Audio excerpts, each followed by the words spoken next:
నమస్తే, welcome to whistle. Godavari పుష్కరాలకు ఏర్పాట్లు మొదలయ్యాయి.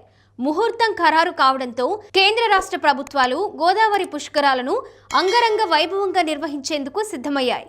ఏడాదిన్నర ముందుగానే పుష్కరాల ఏర్పాట్లపైన ప్రభుత్వం ఫోకస్ పెట్టింది. ఆంధ్రప్రదేశ్ రాష్ట్రంలో ఇప్పటికే పుష్కరాల కోసం 6 జిల్లాల్లో పుష్కర ఘాట్లు సిద్ధం చేస్తున్నారు. ప్రయాగరాజ్లో నిర్వహించిన కుంభమేళా తరహాలో ఈసారి గోదావరి పుష్కరాలకు ఏర్పాట్లు చేస్తున్నారు. టెంట్ సిటీలు, హోమ్ స్టేలు ఏర్పాటు చేస్తున్నారు.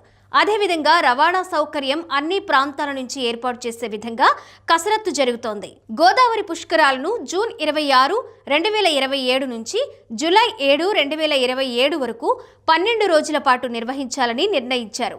పుష్కరాల నిర్వహణ కోసం గోదావరి ప్రవహించే 6 జిల్లాలైన పోలవరం, ఏలూరు, తూర్పుగోదావరి, పశ్చిమ గోదావరి, అంబేద్కర్ కోనసీమ, కాకినాడలో ఇప్పటి నుంచే ఏర్పాట్లు చేస్తున్నారు.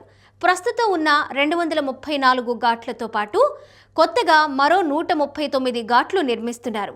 వీటితో మొత్తం 373 ఘాట్లు 9,918 మీటర్ల పొడవున అభివృద్ధి చేసేలా ప్రభుత్వం నిర్ణయం తీసుకుంది.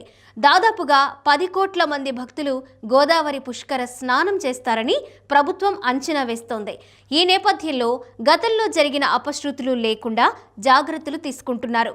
గత పుష్కరాల అనుభవాల దృష్ట్యా ఈసారి రాజమహేంద్రవరం శివారున కాతేరును ఆనుకుని 2 VIP ఘాట్లను నిర్మిస్తున్నారు. గామన్ ఇండియా బ్రిడ్జ్ వద్ద వీటిని నిర్మిస్తారు. ఒక్కొక్కటి 250 మీటర్లకు పైగా నిర్మించేలా నిర్ణయించారు.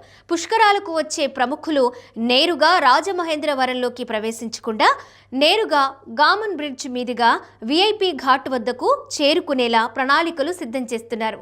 దీనికి పలు ఘాట్లను అనుసంధానం చేస్తున్నారు.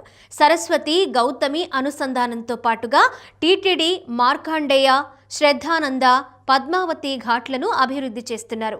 అదేవిధంగా ధవళేశ్వరం వద్ద సుమారు 37 కోట్ల రూపాయలతో బండ్ రోడ్ను విస్తరిస్తున్నారు. సుబ్బయ్యమ్మ, ఆల్గట్ గార్డెన్స్ ఘాట్ల విస్తరణ పనులు ఇప్పటికే ప్రారంభించారు. ఇక భక్తులకు వసతి సమస్యలు లేకుండా టెంట్ సిటీలు ఏర్పాటు చేయనున్నారు. కుంభమేళాలో ఈ తరహాలో చేయడం ద్వారా అంతమంది భక్తులు వచ్చినా కూడా సమస్యలు రాలేదు.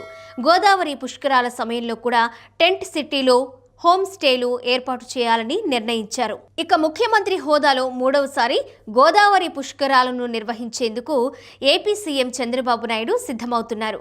కుంభమేళాను తలపించేలా గోదావరి పుష్కరాలు ఉండాలని అధికారులు, మంత్రులకు సీఎం సూచించారు. ప్రమాదాలు జరగకుండా పటిష్ట కార్యాచరణ ఉండాలని సీఎం ఆదేశించారు.